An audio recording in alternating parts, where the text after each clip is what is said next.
And we are now recording. Go right ahead, Tom. Great. Well, Scott, I want to really thank you, first of all. I want to welcome everyone. Welcome UT Dallas. It's really great to be with all of you again. Um, so Scott Darrell reached out to me based on some things we did in LinkedIn. And Scott, I can't thank you enough for making this opportunity for me. This is kind of like the world debut of this video conference. It's based on some work I've done last year, and it's kind of an expansion on a blog entry that you'll see on this first slide. So I'm really looking forward to presenting this today. Folks, I'm going to mute everyone because that way we can get through this material. If you have questions along the way, jot them down. We're going to have a whole section for discussion and question and answer at the end. And those of you who know me, my presentations are pretty content rich, so I want to get through all this and then allow plenty of time for discussion and questions and answers. So with that, I'm going to mute everyone. And let's just dive in here. Oh, that's interesting. Oh, that text at the beginning is going to be on every slide now. Whoops. My bad. So what are we going to do today? I'm going to present a case study of an organization I worked with last year. It's really a case study on cultural assessment and how do you get at the kind of feedback that organizations need about the culture of their organization.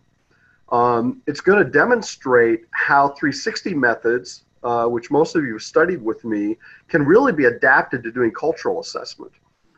It's an innovation that I don't know of anyone else in the world who's doing it, but it was something that came to me, and I had a client that was real excited about the idea of doing this with his team. And this is a way to really describe this method of engaging stakeholders in that process of identifying what their culture is and the kind of culture that they want to have. So I'm going to be describing that whole process. And this is a sort of process that could be a standalone a service that you provide organizations, or it could be really a great tool to set the stage for a 360 program, a 360 feedback program. So, and then I'm going to be presenting this really, since all of you are coaches, although there may be some HR folks who eventually watch this, I want to welcome them to the video. But I'm going to talk about this more as a coaching business development model potentially for coaches, because that's some of the implications for all of you. So let me dive right in, and we're gonna go. So this is a leader who was a leader within a business unit within a global Fortune 100 company. One of the best leaders I've gotten to work with. I've been working with him off and on for about 5 or 6 years, and when he heard about this culture assessment that I was thinking about, he was really excited about doing it with his organization. So he was a direct report of the C-suite executive for this organization, which was a large organization within a Fortune 100 company, as I said.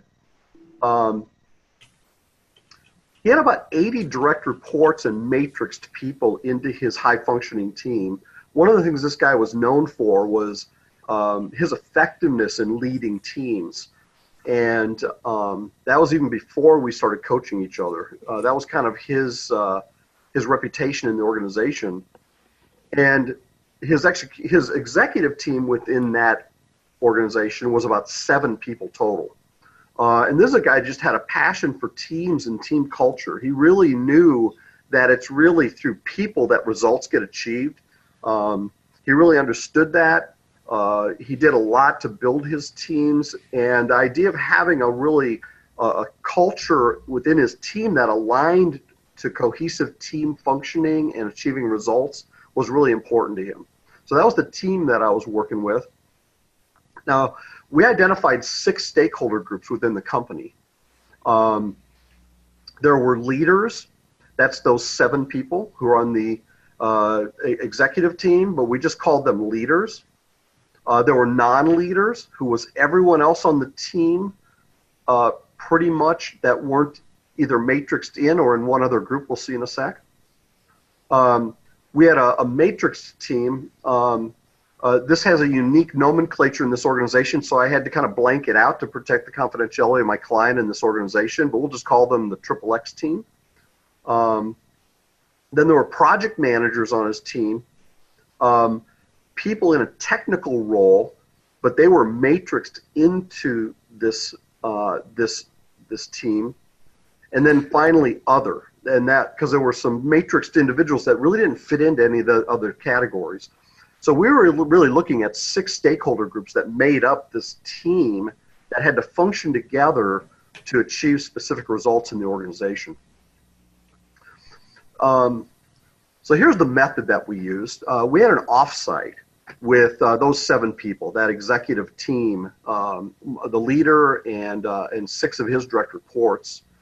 And in this offsite, we posed a question, and that was for the 7 of them. And notice, my leader didn't want to dictate these leadership characteristics. He really wanted this to be created by his executive team rather than him dictating what he thought it should be. So as a part of a group process, we just answered this question. What are the most important leadership characteristics that they as a team valued? And what the ones they valued the most and the ones they wanted the team to experience through their leadership. In other words, we were asking them, what do you want the impact be of your leadership? Not just what those competencies are within yourself, but how those competencies actually get experienced by the team. Because that's really where the culture lies, is in how the team views how the team members views the team, right? And the nice thing about this method is it actually can start drawing out gaps between how the leadership team and different stakeholder groups actually view the team as a whole. So based on this question, they generated a whole bunch of leadership characteristics that they felt were really important. This is actually the whole list of competencies here. But I'm gonna move on here and start drilling down a little bit already, because we needed to go from the simple phrases they came to start creating some clearer competencies. And I've just got a couple examples here. Like one of the things they identified was vulnerability. But really to translate that into a more of a behavioral-based observation, we started calling that competency actually being vulnerable, so that it's being expressed in some way. Another one was engaging. So we started talking about that as engaging others.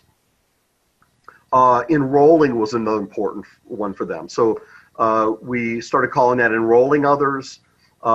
Visibility was important, so we called that creating visibility.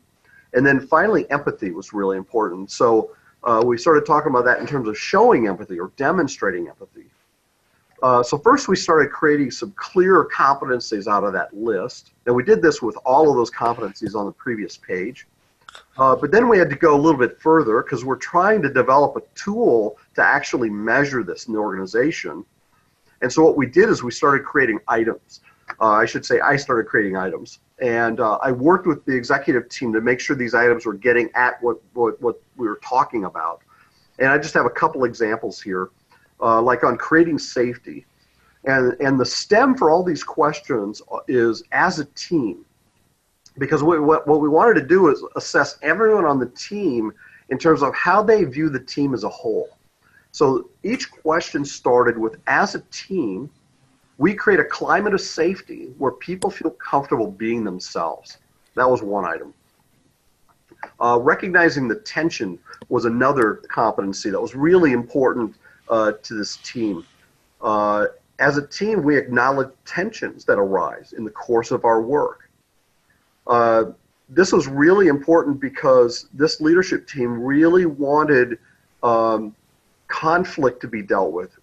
They viewed conflict as a positive thing. It could result in creativity and innovation if it's surfaced and if they can talk about it. And so this recognizing the tension was really important to them. Another one this team felt was really important, and this is what I love about this method, because these might not be things that an off-the-shelf culture measure might get at, but was really individual and customized to this team. The other thing they wanted was acting on the tension. So the item there was, as a team, we take constructive action when tensions arise in the course of our work. So notice now we're really getting kind of observational data through these questions in terms of how people perceive the presence or absence of these qualities within the team as a whole.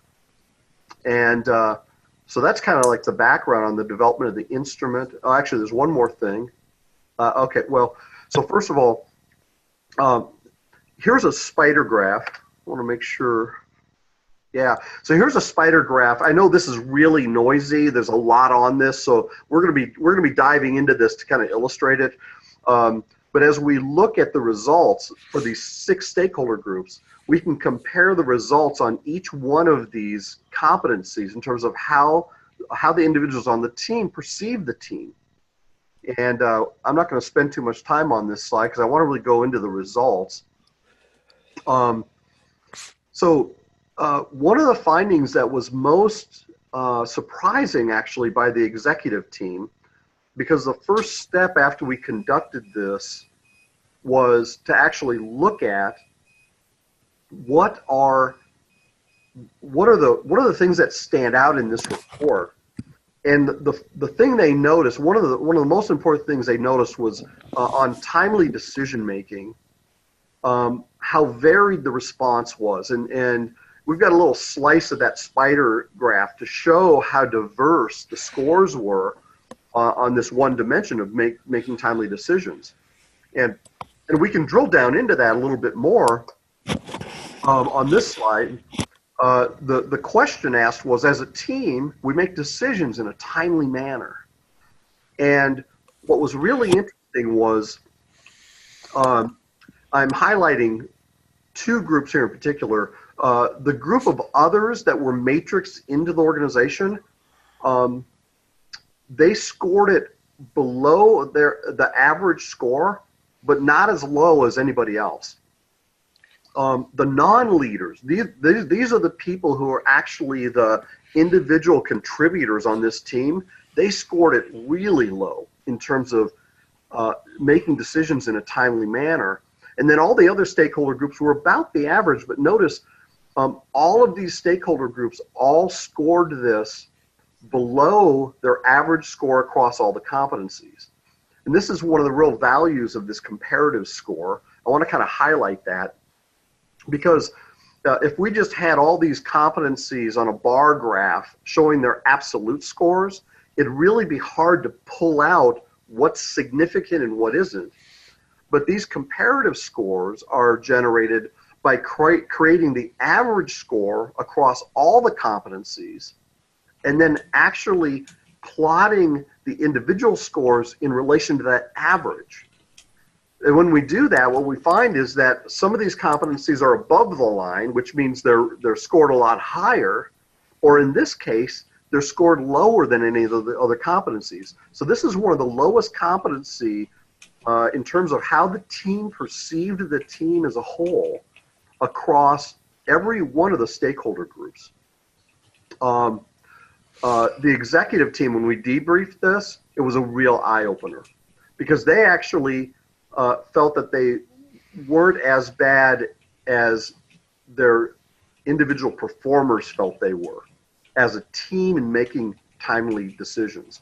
So this really started an internal process from the executive team to start unpacking this in terms of, number one, what was the cause of these perceptions and what was the cure? In other words, what could be done? Because you know, all of you work in organizations, you know that there might be multiple causes for that. It might be, in fact, that decisions aren't being made in a timely manner. Or it might be that helping individual contributors understand the process by which decisions are made might help them see that timely decisions actually are made in as timely a manner as possible, considering all the conditions, right? So there's all sorts of different things that could explain this, and that's what the executive team started looking into and trying to figure out in terms of how to change this over time, because this was a really important competency that the team just was saying, we don't do it. We just aren't making decisions in a timely manner. And so this was one of the really biggest impacts on this team from doing this particular culture survey. For the sake of time, I'm going to move on. If you guys have any questions about this, just hold them till the end, and we can come back to this slide or whatever. Oh, one more thing on this slide before we move on. So this platform that I use to generate these culture surveys, it has the option of putting an importance scale in there. And what that does is when a person is asked to rate whether we make decisions in a timely manner, there's a separate question on each competency that asks, how important is this competency? And so by doing that, we can gather data across the whole team in terms of not only what are the competencies that are most are manifested the most, we can also get kind of a rank order from the team of which of those competencies do they value the most, which ones do they feel are the most important. And you can see from these importance scores, all the stakeholder groups rated the importance high, but that we weren't doing it. So again, this was a big eye opener for this executive team in terms of things that they knew they needed to work on to help this team work better and feel like they were really working effectively. Again, we can come back to this slide later during question and answer. Now, these surveys, this platform I have allows you to do the quantitative data we've already looked at, but it also has the capability of doing qualitative data. And this leader and the executive team came up with just some brilliant questions to ask. I wish I could take credit for these questions, but really this was more they're generating it. Of course, one of the ones I offered up, which is a no-brainer, was which is our best competency and why? Another question we asked was which competency do we need to work on the most and why? These are all open-ended questions, right? Finally, and this is one of the ones the team came up, is there a competency that we're missing? This leadership team was willing to consider that all the competencies they came up might not actually be the ones that are most important to the team as a whole. So we asked the question, what are we missing? That would be important to X, here in this case is the X team. Again, for confidentiality, I removed the name of the team. And if yes, name what that competency is. Finally, kind of a broad open-ended question. Anything else you want to notice or share about our team? Just to get some general feedback. So those were the qualitative questions that were asked on the survey. I'm going to drill down and give you an example of some of this data. What competency are we missing? I loved that question that they came up, and the results were really amazing.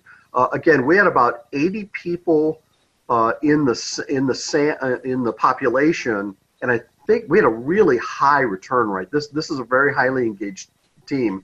I should have looked at that number before today. I think the response rate was like about 70% or more. So we had a lot of people. Here's all the competencies that they came up with that the executive team didn't come up with. So there are all sorts of things this team was feeling was also important, that they really valued and they thought was important as a team. So the other thing we asked was if there's a competency, name it. And then this is a more deep, this is just one example of one person's contribution. This really shows this qualitative data, that this asking open-ended questions can really enrich the data. Those of you who've taken my 360 course, you know that's why we incorporate qualitative data into the quantitative data, because it can really deepen our understanding of what the results are on the quantitative side. So I'm not going to read this whole thing, but people were really sharing some really rich observations about the team. In fact, like many 360s, the executive team felt like they got probably as much or even more out of the qualitative data that we received along with the quantitative data. So that's just an example of the qualitative data that was yielded from this. We had about 6 or 8 pages of qualitative data across the sample of people that conducted the survey or participated. So let me talk a little bit about conclusions here. Again, I want to allow plenty of time here for some discussion and stuff. You know, these culture surveys, when we look to the team about feedback and gather feedback about the team from them, it can really give that critical feedback that the organization, the leadership team can use to get a better sense of the pulse of what's actually going on in this team. And is what's going on in this team what we think is going on? Like the timely decision making. The executive team thought that they were pretty good at timely decision making overall. And they found out that there was really a big gap there in terms of how they looked at timely decision making and how the individual contributors on the team actually felt about it.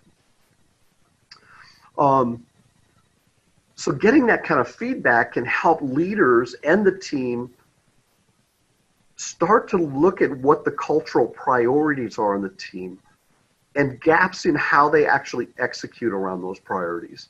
In other words, leaders and teams have a tendency to say, well, this is what we're about. Like we're about trust, or we're about achieving results, or whatever it is. But are they actually?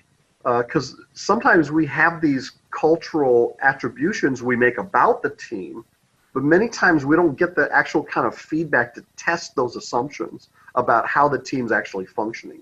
And those gaps, I believe, can really be helpful to both the individual leaders and the team as a whole in terms of really aligning to what they say is important.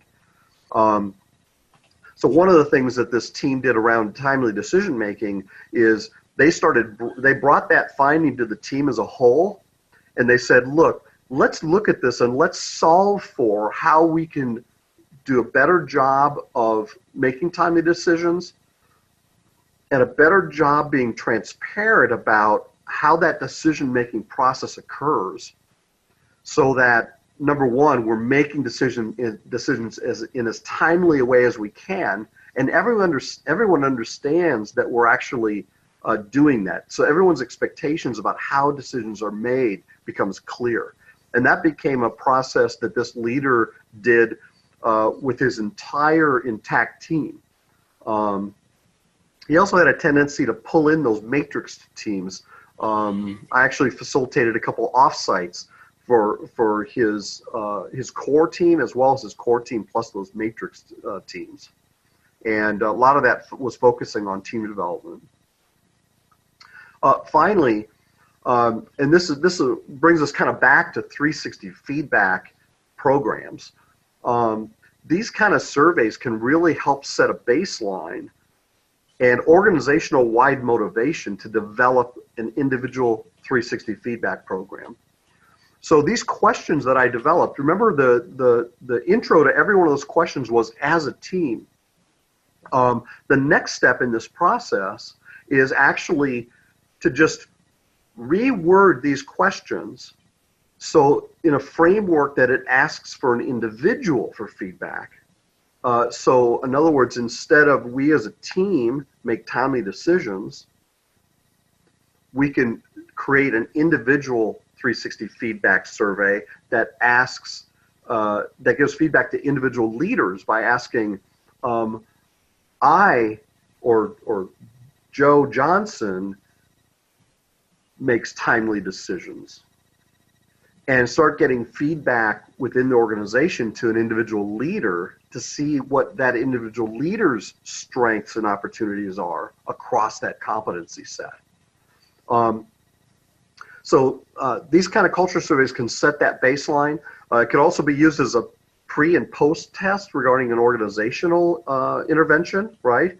Because maybe a year or 18 months or 24 months after the initial survey is done, we could go back and survey the organization again and see if there's been any impact by the things that people have been doing to try to create and establish, create, and maintain the kind of culture that they want to have in their organization.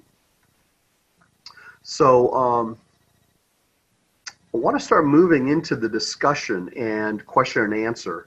I didn't want to drone on and on and on about these results and stuff because I think I've given enough data for us to be thinking about this.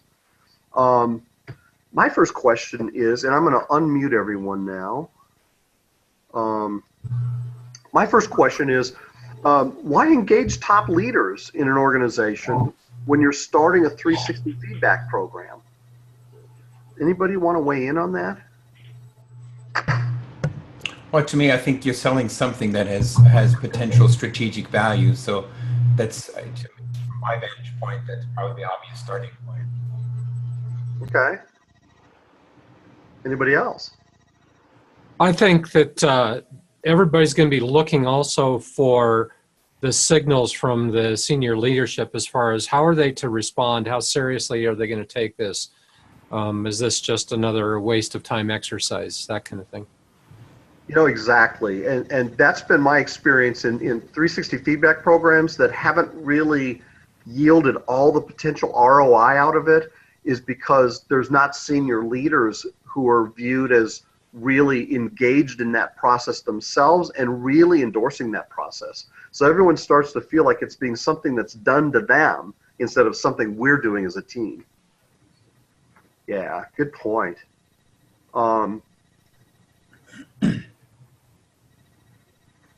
So what application can you see in your organization for this kind of feedback? I mean, it's when you were talking about creating a culture of risk-taking, or was it, I forgot what the first thing is you just said, but it immediately made me think of one of my clients because one of their biggest challenges is the fact that they don't seem to have a whole lot of trust, right? And so how can you, vulnerability, right? Why would you make yourself vulnerable if you don't trust the people that are above or beside you, right? And so the two kind of go hand in hand. And so I have actually a couple of clients that could benefit from something like this.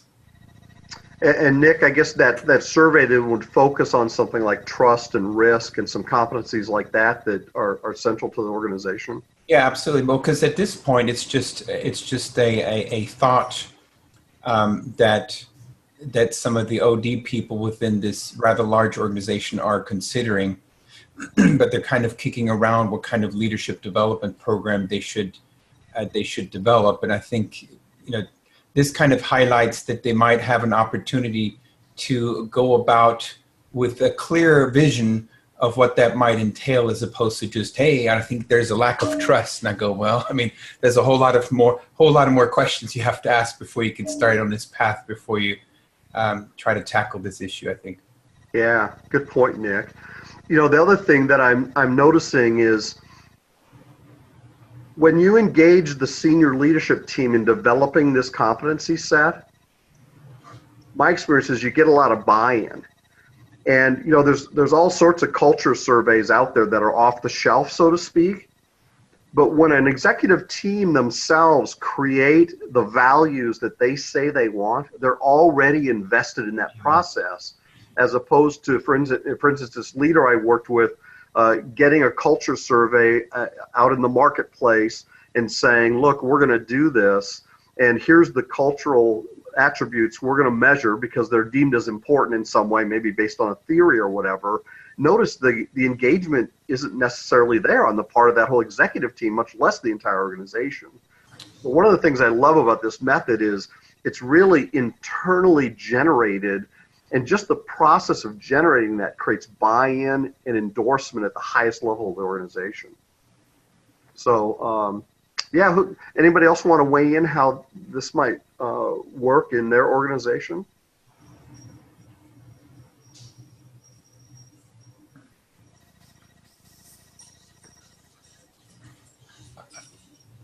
I do have another question if somebody else isn't going to talk. Yeah, let's move on to other questions, Nick. So I find it interesting because I think I may have told you this before, that I used to do develop survey instruments. And one of the things we would do is also a gap analysis, which in essence describes or expresses the difference between expectation or desired versus perceived actual. But then one thing that I found interesting in this gap analysis, a lot of times there were squeaky wheels, but the squeaky wheels weren't necessarily representative of those things that in fact would make the biggest difference to, in our case, it was customer loyalty, but let's say in this case, it would be overall organizational effectiveness. One thing would be interesting is to have some kind of a core question or a core set of questions that basically, allows you to correlate the gap, so that way you can kind of come up with a 2x2 matrix, in the typical 360 fashion, kind of gives you some more likely blind spots and so on and so forth, and things that you're doing well. So that way kind of gives you an aggregate picture of all of the 20, 30 things you could be doing. You're doing 5 things well already, and then you're doing 2 things well, which have a big impact, and you're doing 3 things well, which don't seem to have any impact.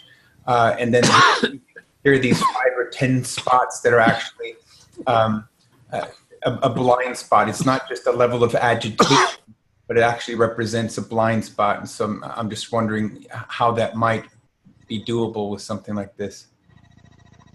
Yeah, I think that's definitely possible, Nick.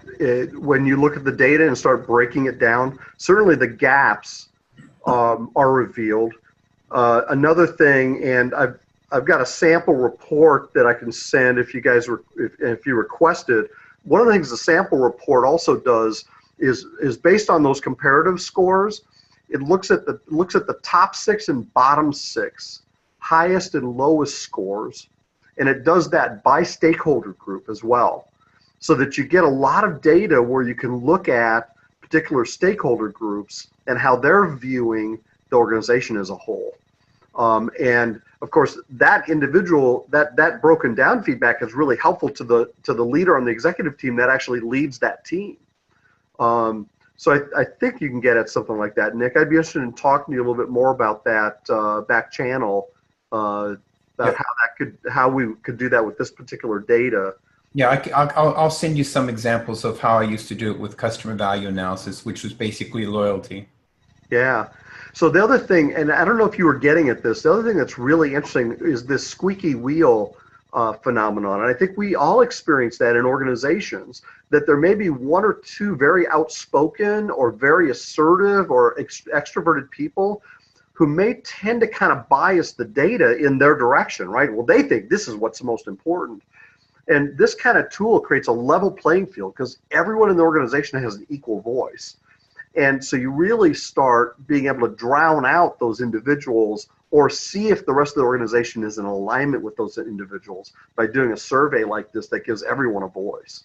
And so I don't know if that was a part of that. When you said squeaky wheel, I don't know if that's what you were referring to. Actually, no, it was that, for example, squeaky wheel might be that there is an overall gap. Let's say there's a large gap. And again, I'm looking at this from a completely different context. It was in the context of loyalty, right? So in other words, Nick is always on time, and then the response might be a 2, which out of 5. And then, how important is it for you that Nick is always on time? Oh, it's a 5. So it would represent a gap of 3. But then, so that represents noise.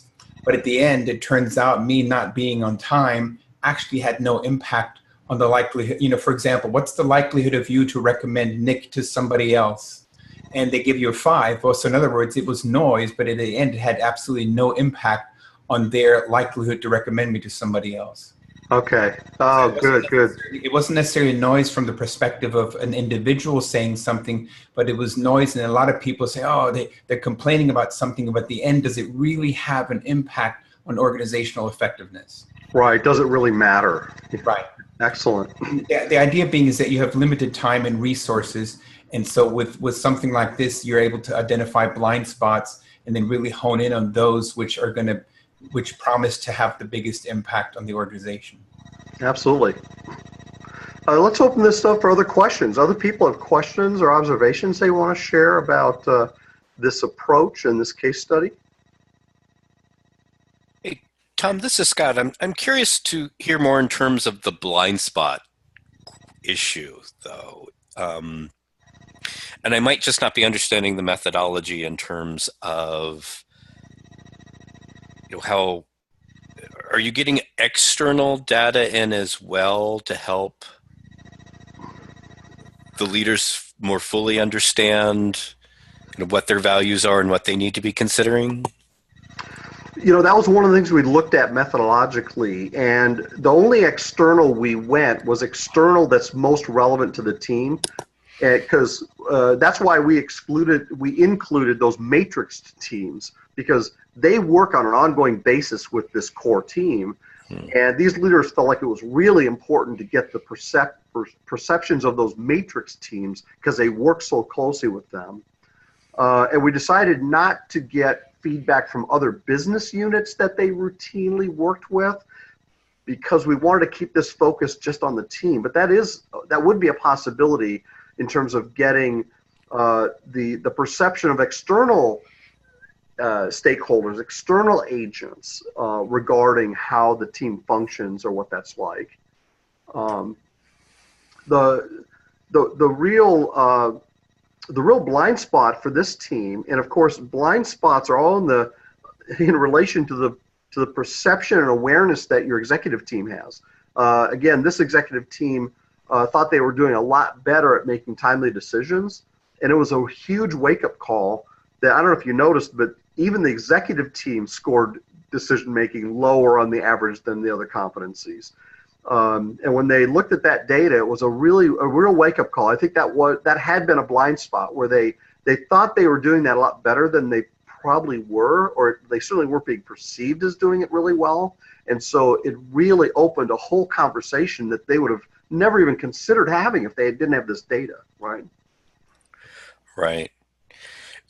Within this particular organization in the case study, did they specifically identify leadership through the assessment, or did they start with an understanding that leadership was their primary focus?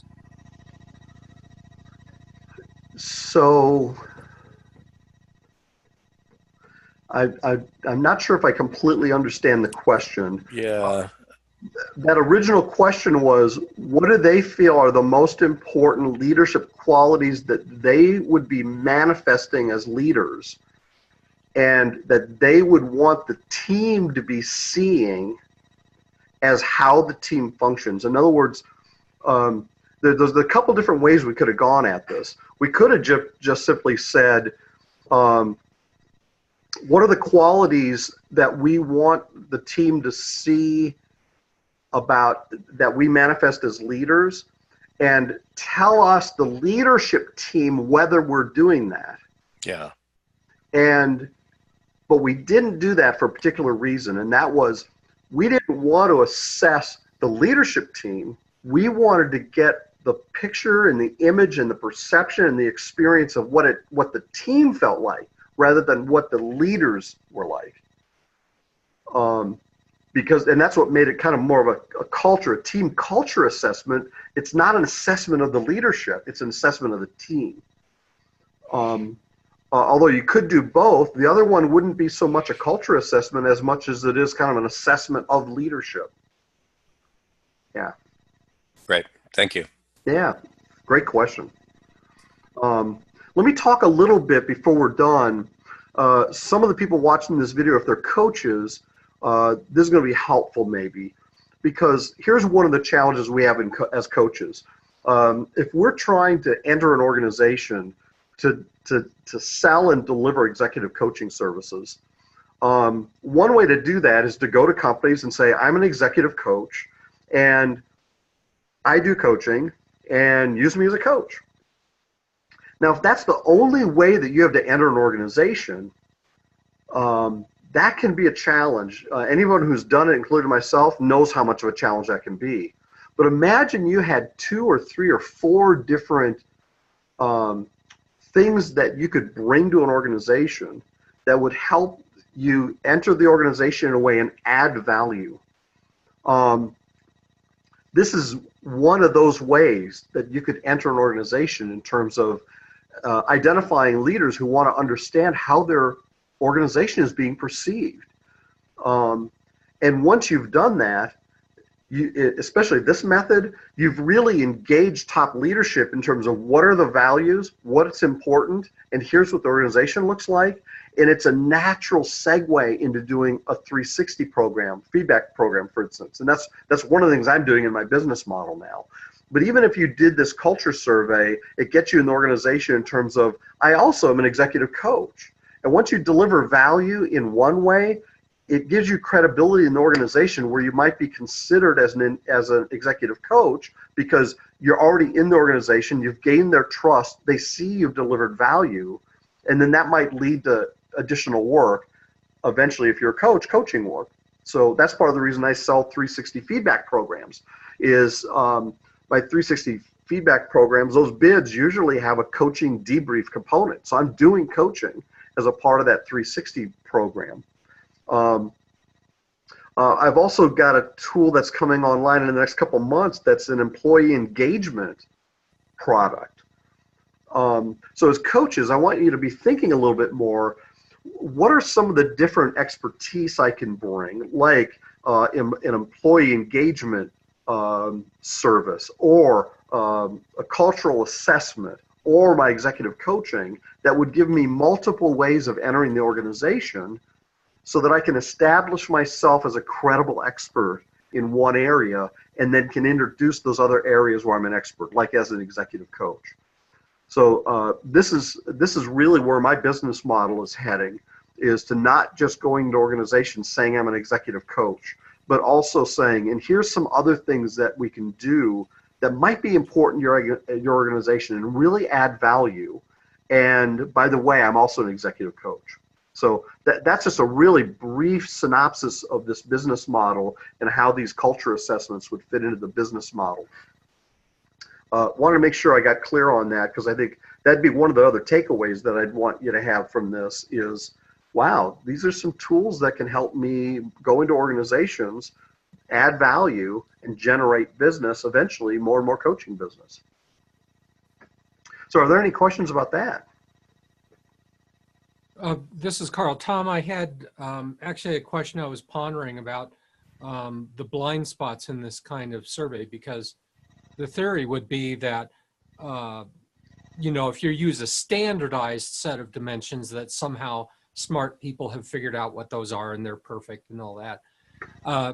So by asking the qualitative question about what have we been missing, that's fabulous.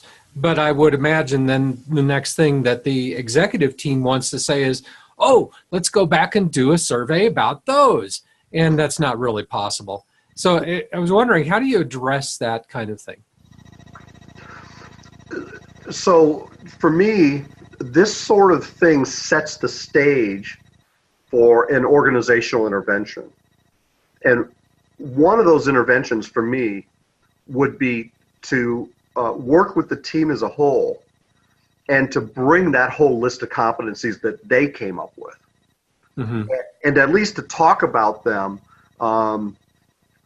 work with them in some way within the team and the group in terms of maybe helping them prioritize those. Which one of these do we have a consensus are really important? And you could do a couple different processes within the team as a group, right? But actually work with that data. Number one, you're acknowledging all the people that contributed that. You're using it in some way and maybe creating some energy around maybe, I don't know, the top 3 of those that they generated, and then maybe incorporating those more into the here's what we're saying we want to be as a culture, without necessarily going back and reassessing it. Yeah, that's probably the way I would approach it too. But it's always kind of a sticking point, you know, because a lot of people just want more data, and you know, at some point you got to move on and actually do something useful. Well, exactly, and that's why I see this really pretty much as a standalone process. I don't necessarily see a lot of value in doing a pre-post test on this, even though I mentioned it. really the value is in the data and how you use it. So let me draw the parallel between this and 360 debriefs, right? One of the most important things I ask one of my executive clients when I'm debriefing their 360, it's usually towards the end of the debrief, is how do you want to bring what you've learned to the people that have given you feedback? In other words, what are you going to do so the people who gave you this feedback can see that, number one, you understand the feedback you've gotten and are going to apply that in some way? Because if they don't do that, it leads to the perception of those people who gave feedback of, well, that was kind of a waste. Looks like I spent all that time and I haven't really seen anything as a result of that. Not even an acknowledgement that I gave feedback. So, yeah, so you've got to use this kind of data I call it an organizational intervention, right? Organizational, maybe a series of organizational interventions in terms of how we're going to use this data to move the team forward, to really create this culture we say that we want, to acknowledge the gaps we have. Well, the other thing we looked at were what the real strengths were along those competencies, but I didn't have time to get into that. I wanted to really get the aha for them and just kind of talk about that tonight. Well, and people always zoom to the weaknesses anyway, so. Oh, I'm guilty, aren't I? Yeah, everybody is. We're human. Yeah. Thank you. Yeah.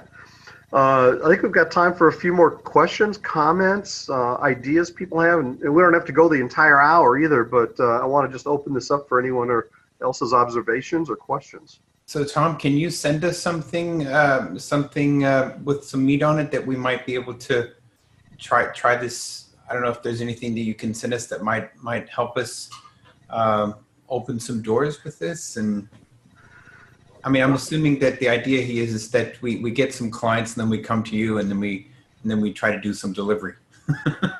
Well, number one, I'd be more than willing to consult with any of you if you want to start applying this in your prospecting and business model. I'd love to support you in any way I can. That would include helping you construct a survey like this and administer it, because the 360 platform that I'm managing can set up this as well as customized 360 surveys themselves. So anything I can do to help any of you bring that into your business model and help you deliver value to clients, absolutely reach out to me. Regarding, I do have a sample report that shows this particular culture survey results. That's had all the identifying information redacted so that it protects the identity of this leader, their team, and their organization.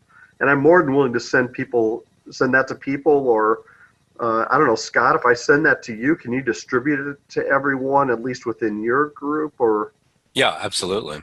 Yeah. Well, you know what? It might be easier. I put my email address in the Zoom chat box, and if we don't already have a LinkedIn connection, I think I probably do with most of you, but if I don't have a LinkedIn connection, feel free to reach out to me and connect on LinkedIn. And actually, so why don't you reach out to me regarding either of those ways, and I'll send you this sample report I have that has a lot more of the detailed data I've talked about today, and I think you'll find it fascinating as you look through that sample report, because I think I included all of the qualitative data to see the volume of qualitative data that yielded from this. It was I think you'll find it fascinating.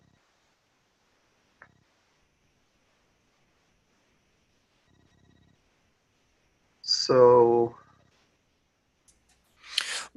here's one additional question for you, Tom. Kind of as you're having those conversations in the organization, whether it's purely selling or just building some momentum for the idea, what language do you use? How do you talk about this? Wow, God, that's a great question. So if you take kind of I call it kind of a needs-based sales approach, what I'm doing is sitting down with people and just trying to understand them and understanding what their needs are, what their challenges are in the broadest sense. So that's my sales methodology, and it's, you know, it's become a real popular one, right? It's like, I don't go to sell something. I go to people to assess their need, see where their challenges are, see what's most important to them, and out of that conversation generates ideas or things to be worked on.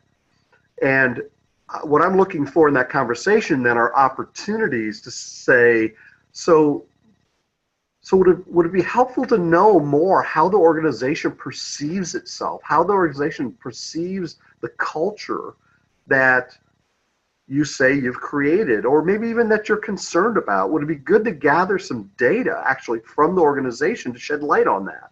And that would be an introduction to the culture survey process.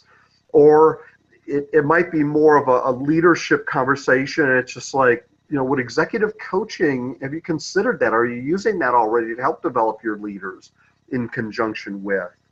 Or it might be a conversation that leads and lends itself a little bit more. I'm thinking of a conversation a couple weeks ago about, you know, you've got a set of competencies here that are really clearly, not clearly defined, but are defined.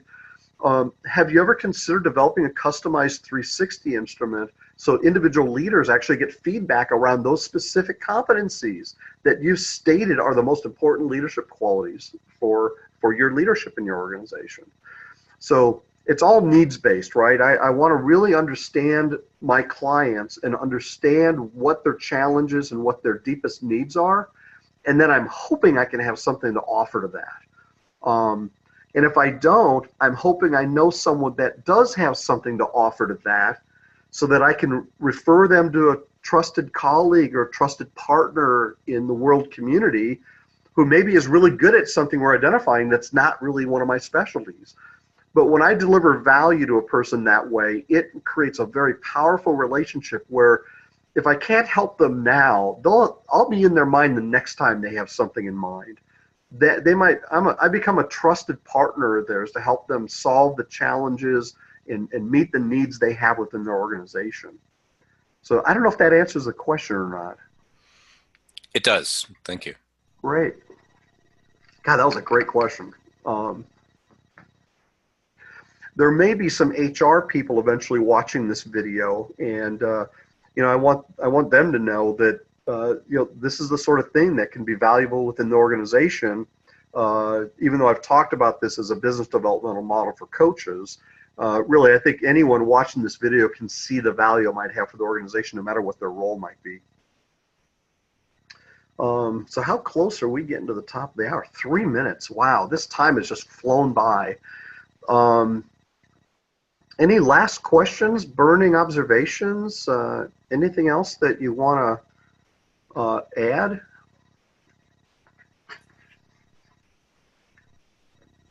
So there's my contact information if you want to get a hold of me. I also have it in the text box. This has really been a blast. As you guys know, I'm really excited and passionate about this stuff. When I see it deliver value to organizations, you know, it really warms my heart, because organizations have a lot of challenges. They have a lot of demands and needs, and the individual people and the teams that are in an organization have huge challenges they face. And when I can help give them insight into what they're doing, or develop the organization they want to have, or meet challenges and overcome them, you know, that's where the fulfillment of our work comes from, right? Whether it's with an individual doing executive coaching, or whether it's whether you're working with that leader in relation to the larger organization that they lead. So it's been really great being able to just present some of these ideas tonight, and great to reconnect with all of you UT Dallas alum. I love you guys. You guys are, each cohort's full of some amazing people with a lot of talent and experience. So it really makes it fun to present to you folks. Great. Well, thank you, Tom. We really appreciate you joining us again, and it's always wonderful to be around that passion and energy that you bring. Good luck. Great, thanks. Tom. And if you want to stop the recording, I'll hang around for a few minutes, and if there are any additional questions or something. Thanks, Tom.